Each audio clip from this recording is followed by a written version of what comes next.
Welcome to the Note Investor Podcast. We'll guide you through the ups and downs of note investing and teach you all about the nitty-gritty details of the business that other people won't talk about. Your host, Dan Deppen, is a former aerospace engineer and product manager who transitioned away from cubicle life to full-time note investing in 2018. Our website is www.fusionnotes.com, where you can subscribe to this podcast, comment, and find links to other information on note investing. Hi, everyone. Welcome to the Note Investor Podcast. So today I'm joined by Justin Bogard from Bright Path Notes. Justin, how you doing? Pretty well, Dan. Thanks for having me on, my friend. Yeah, no, thanks for coming on. I really appreciate it. So we met, I think, a little over a year ago. Yeah. When I was out in Indiana. I was, a lot of times when I travel, I look to see if there are any meetups going on nearby, and it timed out where like you had one like where I could get off the plane and show up there, and so it was, so that was pretty nice. So maybe talk a little bit about like your meetup and your business and kind of what you're up to in Indiana. Yeah, sure. So yeah, you're right. It was over a year ago when you came out to that meetup, and that was just kind of cool because I had just started my meetup probably earlier that year in February of like 18 is when I started it. And so I just started getting a following, getting kind of a feel for how I wanted to have this meetup, either monetize from it or, basically get some education out there and get people to understand the note market and secondary market and, how to buy loans, why you want to buy loans, and why you want to build your wealth that way. And so fast forward to today, we definitely have a larger following, and we're able to get a lot more exposure, and we're able to get a lot more branding from, selfishly from our company, but also bring in other vendors and other partners that we use as well, just to showcase like things about notes that I can't, speak to as well as, a person that does it full time, like a CPA, like with notes, having your portfolio, accounted properly with bookkeeping and stuff. And so just little neat things like that with our meetup that we do now. Yeah, no, it was a really good meetup. I mean, there was a good turnout there and kind of a cool, like mix of experience levels. Yeah. That's what I like about it is that I always have a few people that have been there a lot, a few people that have been there a couple times, and then people that have never been there before or even been involved in real estate. So it's really fun to see that dynamic. So I usually take the time to go around the room quickly. It's usually not a large group. It's usually less than 20 people. And we kind of say, our name, our company, and kind of what they do in real estate, if they do anything, and it kind of helps me tailor the conversation to talk to them at a certain level and then talk to the more experienced note people at a level, and I'm able to control it to where everyone feels like they got something out of it, which sometimes can be challenging to do, but it ends up being fun. And there's a lot of dialogue back and forth, and I let the other people in the group that have been around the note business for a while also, get engaged in the conversation to help out. So it's not just coming from me, it's coming from other sources as well. That's what I like about it. Yeah, it was definitely a good discussion. And there was a guy, man, he was a property manager. I ended up talking with him for a long time afterwards in the parking lot. And he was giving me the whole map of like the Indianapolis city area and like what was going on with different parts of the city, which was part of what I was trying to do on that trip. So that was pretty awesome. Yeah, because you invest a lot in Indy and in Muncie, right? Yeah, not as much Indianapolis. I want to do more there, but I have Muncie and Evansville and places like that. So okay, pretty good. Cool. So yeah. Now in your business too, right? You said I think you focus a little more on the performing side. Yeah. Of things, right? As well. So maybe talk a little bit about like what you got going on with performing notes. Sure. So I started out just like everyone else in the note business, wanting to do non-performing loans, and so this is about 3 or 4 years ago, and I discovered quickly how kind of challenging it was for me to do it in a time frame to get cash flow. And so I kind of transitioned over to performing pretty quickly, and I just kind of liked that being in performing a lot. So our personal portfolio and our retirement accounts and stuff like that, it's all performing loans right now until we see a shift in the market. I think you probably know the reasons why. Yep. And so we basically when we are courting investors, we're getting them to understand, you really want to go to a performing first just to get the feel of it, just to understand the cash flow, go through the process of boarding it with the servicer and things like that and receiving that first hit in your bank account. And then if you feel more comfortable, go out and partner with somebody that's done several non-performing deals and kind of just have them walk you through it. Like we've done it before with some people, but it's really best to go with somebody that does it full time every day. Yep. And so we typically don't really sell out of non-performing loans. If there's investors that we know that can handle non-performing loans, we'll definitely sell them to them if we see them come across with a tape or with a hedge fund that we work with. But I don't like to sell non-performing loans to people that really haven't been in the note space before. So it can be a bad experience for them, Yeah, it's definitely dangerous. I mean, that was kind of the way I learned. Like what I did was when I started, the first note I bought on my own was a performing note because I'm like, I just wanted to learn how the transaction worked and the paperwork. Because there's enough new stuff there. And then when I got more comfortable, I took on, the non-performing, which has a lot more degrees of freedom. And then I also joint ventured with somebody on non-performing, so I could kind of look over their shoulder and get a better idea of what was going on until I actually dove in. And that's the best way to learn, really, is just to partner with somebody and give up some of the profits just so that you can get the experience, and understanding of how they do things. Yep. Yeah, for sure. Yeah, I had somebody actually just come to me recently with a note that they bought that was actually, I think it was performing when they bought it, and now it's non-performing, and they don't know what to do with it and just want to get the heck out of it. So I'm taking a look at that to try to figure out what he can do to kind of weasel out of that one. So it's a tough situation when somebody, it's not what they do full time. It's not, but they didn't want to have a non-performing note, and it can be kind of daunting. It happens though. It's investing, and something unfortunately is going to happen when you start buying a lot of loans. I don't know what your experience is with performing, but usually every like 15 or 20 loans, you're going to have a hiccup here and there. And that hiccup may correct itself quickly, or it may turn into, a habitual late payer, to a habitual 60-day behind payer, to a habitual, okay, now they're in non-performing status, and you really got to figure out what to do, defer payments or whatever our strategies are going to be to help get them back, right the ship, so to speak. So. Yeah, definitely. I mean, for the most part, I've had pretty good luck with performing notes, knock on wood. Like I did the same thing in my IRA where I have a bunch of performing notes in there. And luckily that's been pretty low maintenance for the most part. But like I have one here that's been falling behind. And so now, I'm trying to figure out, I'm trying to see which direction this is going to go, whether they're just going to start paying again and kind of be lagging behind 60 days or so, or whether this is going to turn ugly.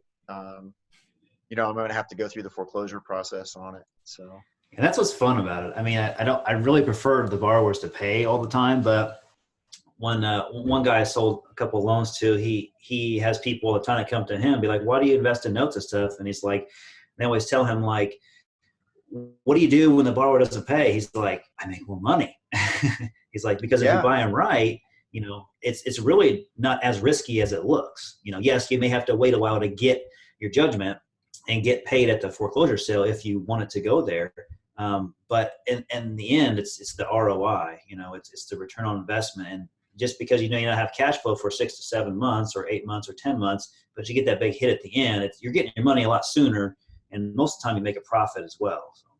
Yeah, I mean, that's true. I mean, you can really cover yourself as long as your property value is where it needs to be. You can do fine if they don't pay, or like even better, especially with like contract for deeds where you keep all the equity, if it's in there. Right. So there's a lot of those in the Midwest, isn't there? Yeah, there are. And that's a lot of what I've been buying. I mean, of course, so really to get like really bit, like a lot of things have to kind of stack up against you. The borrower's got to stop paying, and then you've got to go through the process. Then you got to get surprised where, the value isn't where you thought it would be, maybe because there are issues on the inside or something like that. So yeah, really a lot of things have to go wrong to get too sideways on a performing note. Yeah.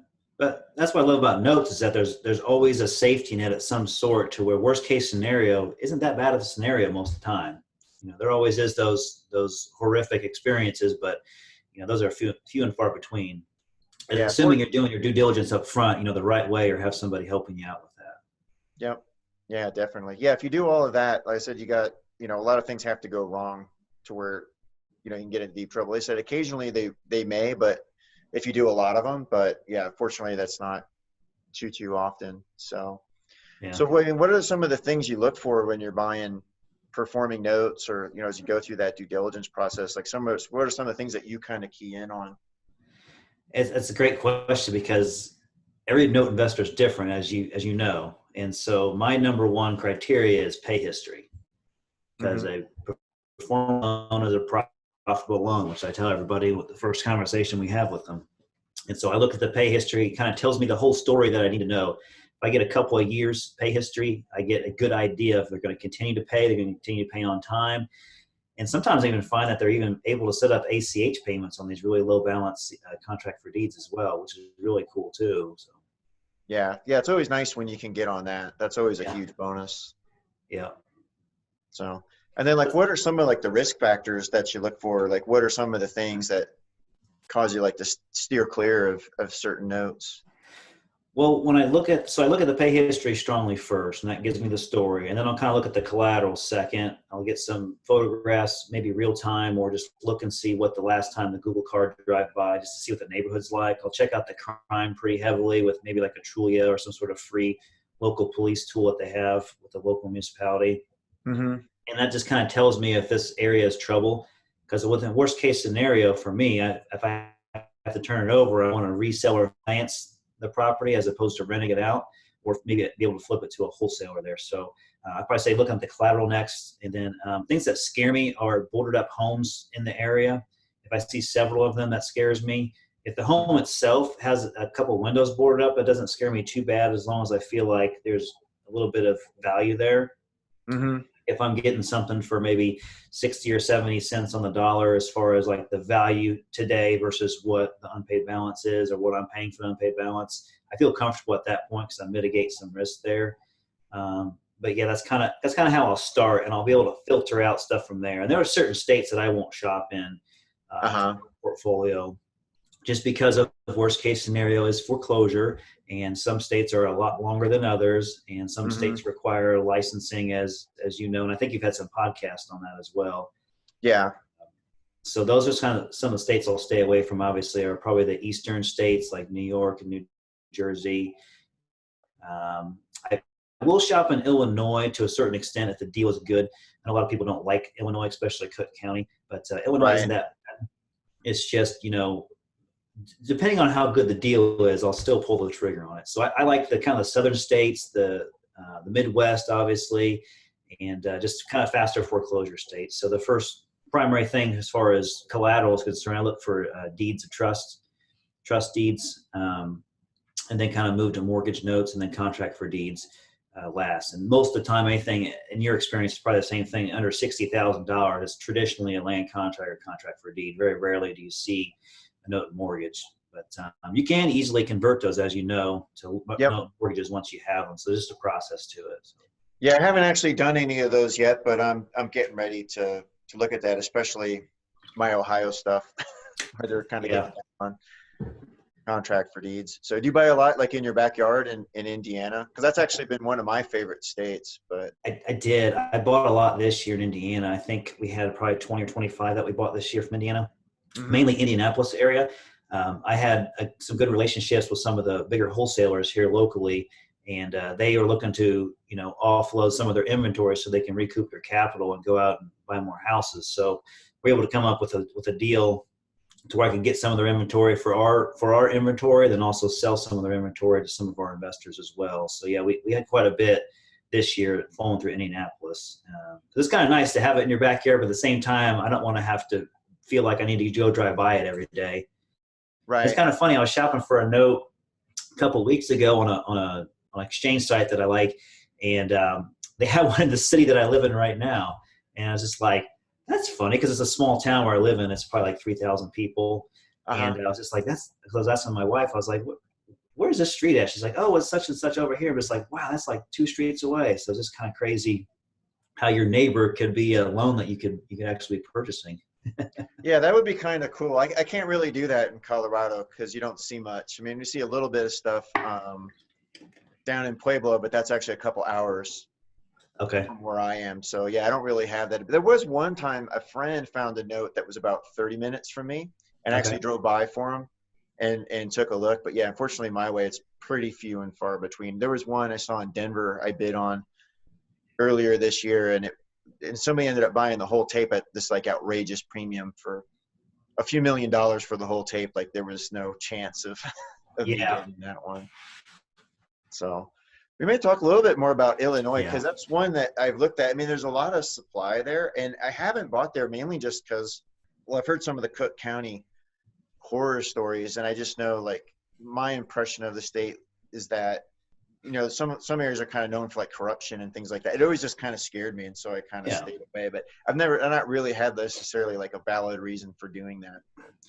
But that's what's great about this business is that there's 50 plus other states that you can shop in if you want. You don't have to shop in a certain state, and you don't have to shop in a certain state. Yep. So if Illinois isn't comfortable for you because of licensing and regulations and debt collector stuff, and that's not someplace you should shop.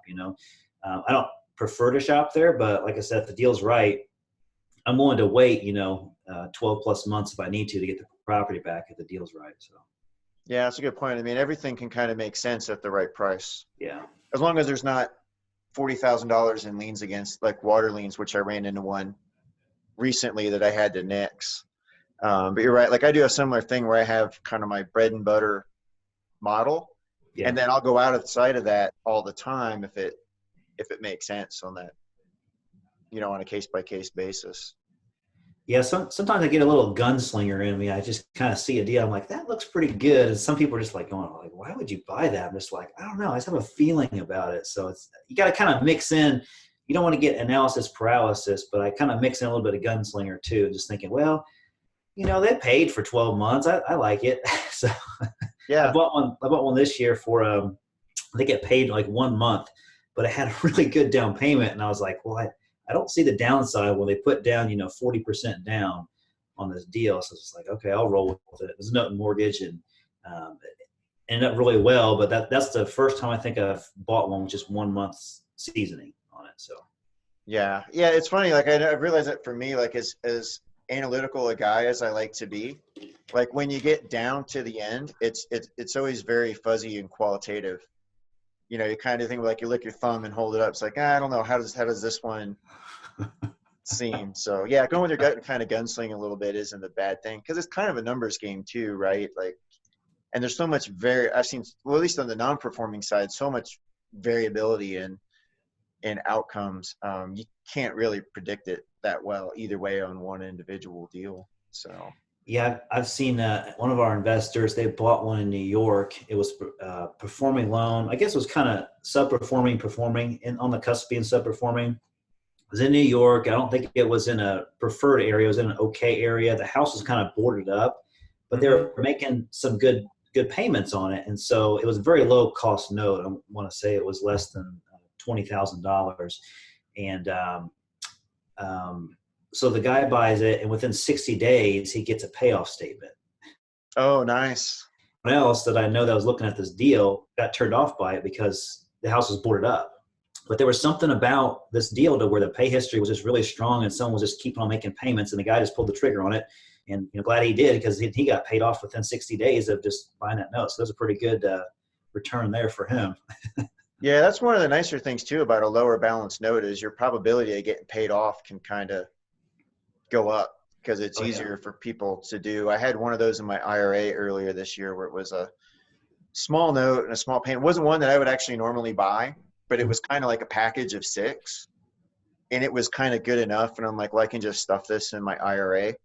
I ran into a similar thing where the guy paid off several months later, but it was a real small balance loan. I think it was like less than 15,000 or something like that. So yeah, people come into money, and they just, whether working class neighborhoods, working class folks, they just come into money and they'll just pay off their debt.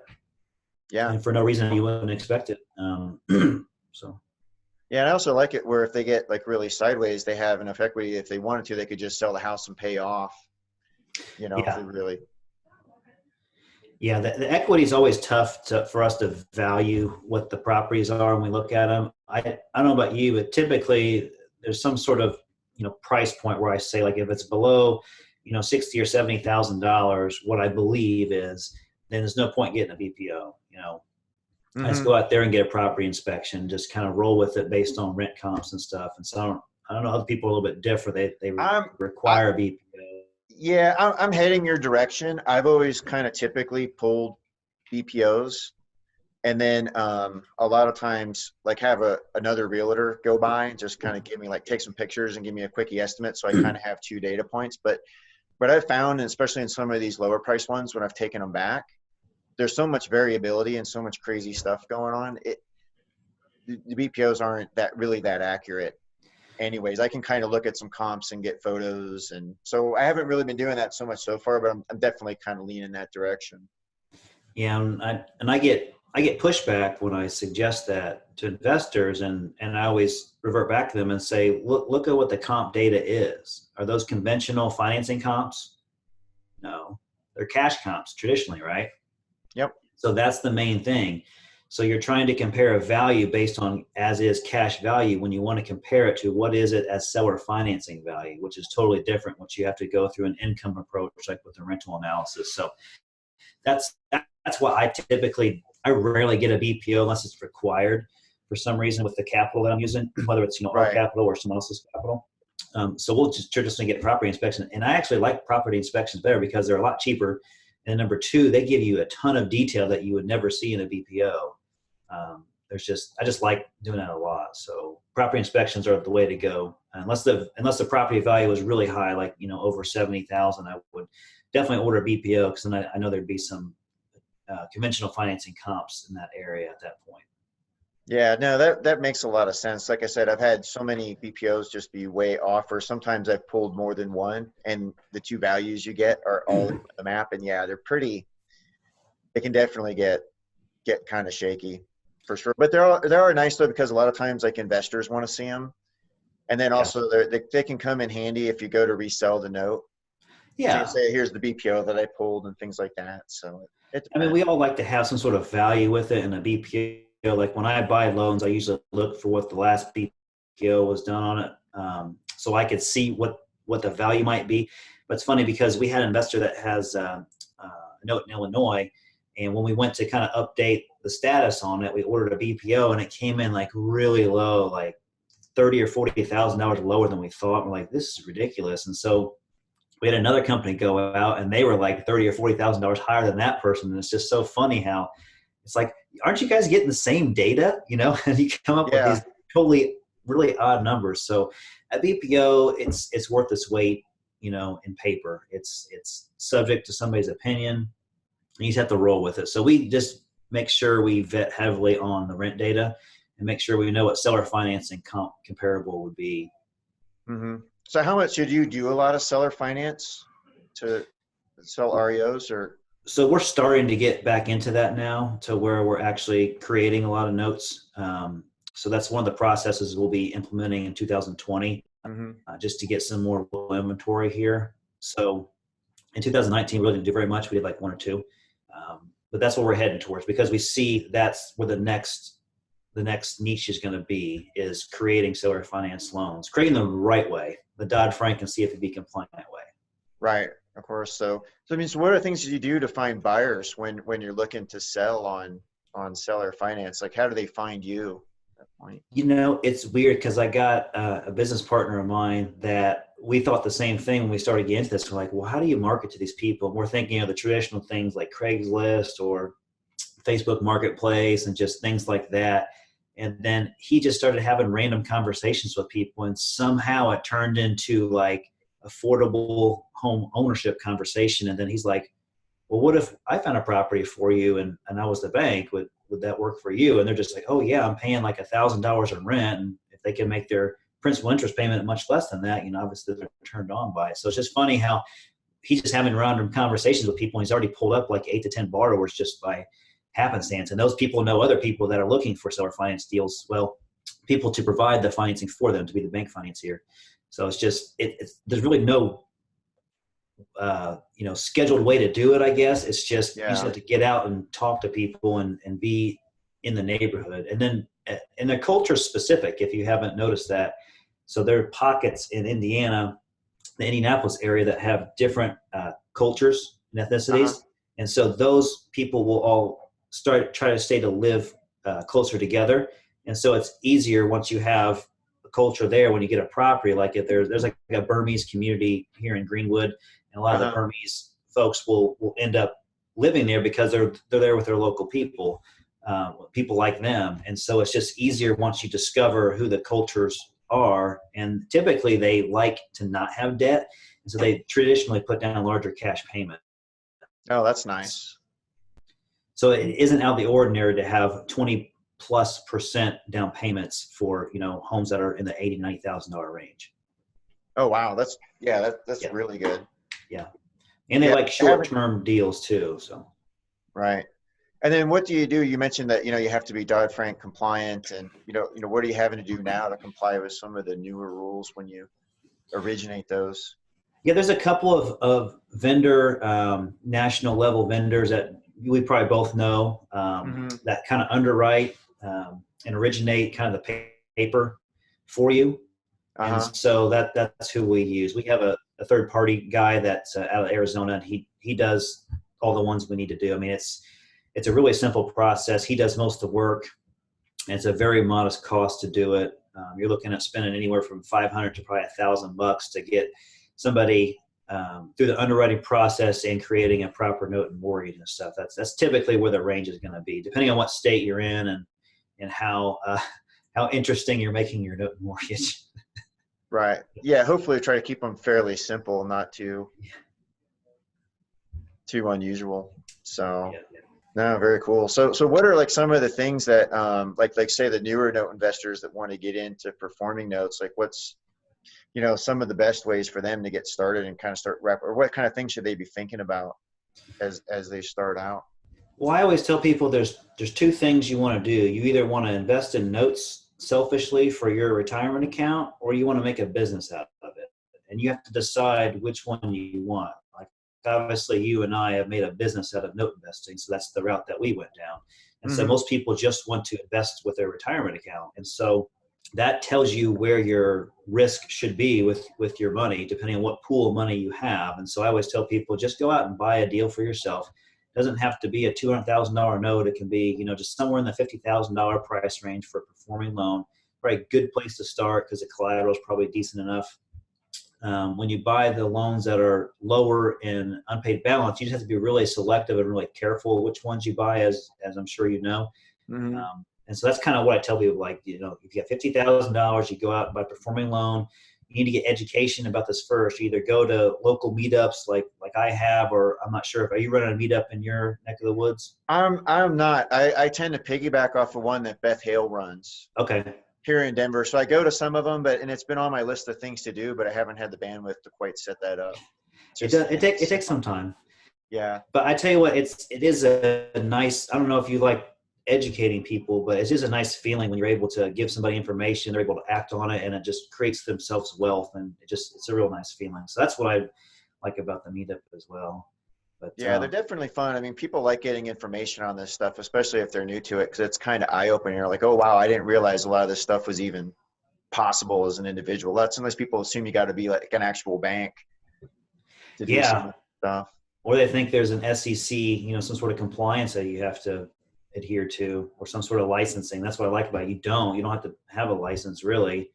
Technically, you don't have to have a license. Maybe some states, if you're originating, you may have to have licensing, but that's another subject for another day. But yeah, pretty much you either need to work together with somebody that's invested in notes before to kind of mentor you through it. I tell people I'm not a trainer. I don't have a training program, and I don't want to get into the training business just yet. If I do in the future, I'll probably have a lot more deals under my belt. But I always defer people to like the people that I got trained from at Note School, Eddie Speed at Note School. And so there's other trainers out there, as you know, they broadcast themselves and stuff, and just depends. They all have different price points. And I just tell people, you either need to go get the education, or you need to have somebody walk through a deal with you, like myself or like Dan or whoever is in your area that you know, like, and trust. So. Yeah. I haven't done the Note School stuff myself, but I've heard a lot of good things about it. A lot of people have. I've had Bob Repass on from Colonial, but I'll need to get some of the Note School folks on here at some point as well, talk about what they have to offer. So.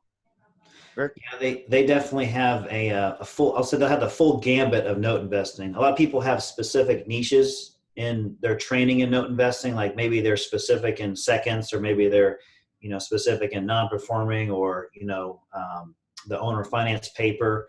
But the Note School kind of does the entire gambit, which I'm really glad I ran into them, and so I felt like I have a really robust knowledge of the entire note business as opposed to just maybe one specific area of it. Yeah, for sure. So, well, hey, that's probably a pretty good stopping point for now. So we could definitely do it again another time. But maybe, for folks who aren't familiar, how can folks get a hold of you if they want to learn about, performing notes and maybe do some deals? Sure. Yeah. So our website is brightpathnotes.com.